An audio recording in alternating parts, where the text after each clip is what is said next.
Friend, দেখো আমাদের বাইরের পরিবেশ। দেখো দেখো আমাদের এখানে পাহাড়, বড় বড় উঁচু উঁচু পাহাড় আছে আমাদের এখানে। দেখো আমাদের এদিকে বাইরের পরিবেশ কেমন। এই দেখো পাহাড়, পাহাড়ের উপরে একটা মন্দির আছে।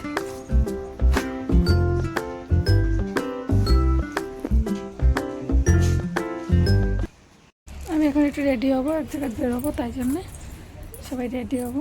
এখন বাজে বিকেল 6টা, আর আমাদের এদিকে বিকেল 6টায় রোদ্দুর দেখো আমাদের এখানে।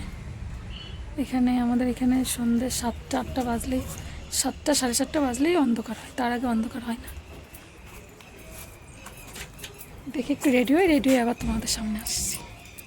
রেডি হয়ে চলে এসেছি তোমাদের সামনে, একটা শাড়ি পরে, একটু ব্ল্যাক কালারের শাড়ি পরলাম। কেমন লাগছে আমাকে কমেন্ট করে বলবে কিন্তু। আর চুড়িদার পরলাম না, আজকে শাড়ি পরলাম। এই তো এখনই বেরোবো, রেডি হয়ে গেছি। একটু সিঁদুর পরলে হয়ে যাবে। ছেলেরাও রেডি হচ্ছে, তারপরে বেরোবো আমরা এখন। আর এই ভিডিওটা এখানেই আমি শেষ করছি। পরের আবার ভিডিওতে আমি দেখাবো কোথায় গেলাম আর এখানে যে কী কী মজা করলাম সবার সাথে। বাই।